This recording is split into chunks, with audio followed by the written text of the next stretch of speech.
Let's fast forward to the playoffs. Defense wins championships, although I don't know how much that applies in an NFL that is so driven by offense, but we've seen every few years a great defense can put the clamps on a great quarterback in the Super Bowl. Are the Browns, of all the defenses, of all the teams that are qualified or will qualify, are the Browns the scariest one to face if you're an opposing offense?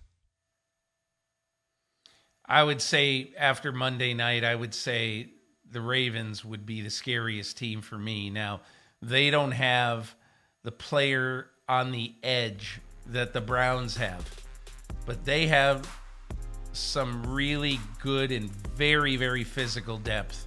I think both these defenses are top 5 in the NFL and maybe top 2. But as of right now, I mean, recency bias is that the Baltimore Ravens shut down the San Francisco 49ers and really semi-embarrassed them in Santa Clara. And we saw the Cleveland Browns basically play the Toledo Mud Hens last night. So I don't really know what we found out about the Browns that we didn't already know. Myles Garrett had 1 sack last night. After the game, he opened up about a personal tragedy. His uncle died earlier this week, and he actually considered not playing in the game. If his mother had asked him not to play in the game, he would have skipped the game. Let's hear a little bit from Myles Garrett as he volunteered this information about a personal issue that did impact his ability to enjoy what was a celebration for everyone in Cleveland last night. Lost a loved one. Lost him on Christmas night. I heard on the next day, and I just haven't really known how to deal with it. Just talk to my siblings, my mother, making sure that she was okay. It was her brother, and just dealing with how it's been affecting me physically and emotionally. I don't know, I'm not one to really wear it on my face too often, but it's taking its toll in different ways, and just keeping my head to the sky and trying to stay focused. I know that's what he wanted me to do, and that's what my mother wanted me to do. Maturing is knowing not only that you need help, but when to ask for it. And I'm not prideful enough to say I don't need help or I don't need someone to lean on at times. And I have a family that I've leaned on, but some people around here have also reached out a helping hand, someone to be a rock or just a listening ear, because I'm not one to spill out emotionally. I'll keep it inside, just like my dad will. We're ones to just kind of just soak it all in and not let everything show. And it's got to come out in some form or fashion. And I got friends to help me kind of expel those things. He later said that getting it off his chest is kind of the best medicine for him. Just talking about it to reporters after the game, bearing his soul, and acknowledging that there is an awareness to when you might need help and when to ask for help. And I think it's a powerful message, because I think a lot of people will internalize issues like that, try to tough through it, come off as strong, able to deal with anything. I don't need help. And I think it's great, and I'm glad we played that. I just think it's a great message for anyone out there who's struggling. There are people who are willing to help, because we're all going to be there at some point.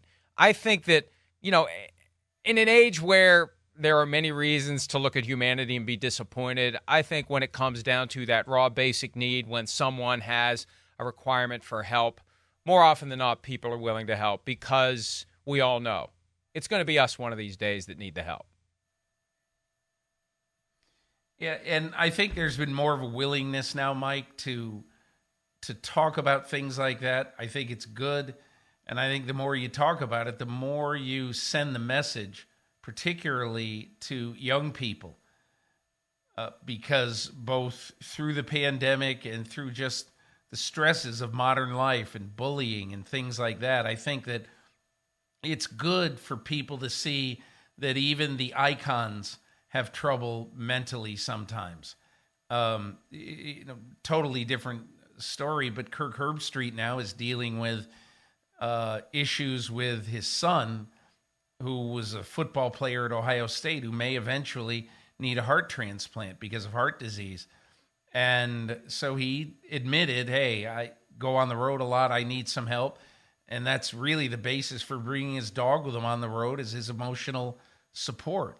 And, we can all laugh at that. Oh, he's a dog, all that. But, it helps Kirk Herbstreit, and good for him for admitting it, for telling his family, look, I need to have a touch of home for the 3 or 4 days a week, every week, from Labor Day till middle of January, that I don't see you guys. So I think it's good that he does it. I think it was great last night what Myles Garrett did.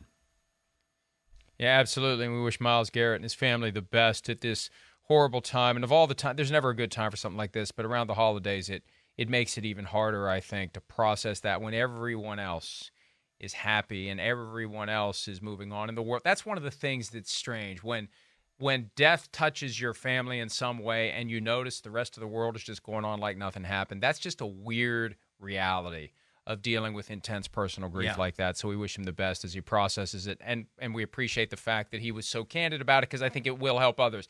Whether he intended to or not, it will help others, and we applaud him for that. David Njoku, got to applaud him. I mean, he was on pace to shatter the record that Amari Cooper just set on Sunday for franchise receiving yards with 265 in a game. He had 113 before people even got settled into their seats, Peter. Hey, David Njoku is, speaking of postseason awards, he's elbowing his way into the discussion of who should be the tight end on the All-Pro team and on the second team All-Pro. And so I think he is doing a good job. This is a guy, remember, Mike, who said whatever it was 2 or 3 years ago, he wanted out of Cleveland. And I bet he doesn't want out of Cleveland now. And I think the one thing that he gives the Browns and gives Joe Flacco, he gives them that kind of security blanket that a quarterback needs so desperately, especially a quarterback just getting to know his new team and all his new receivers. You look at the book on Njoku, he's an excellent route runner, and I think he is giving Flacco something that, especially with Amari Cooper out of the game, he's given him a legitimate number one target for Flacco, who desperately needs familiarity, especially familiarity in the short and intermediate parts of the field. Hi, it's Mike Florio. Thanks for watching PFT on YouTube. Hit subscribe for the latest news and analysis from Pro Football Talk.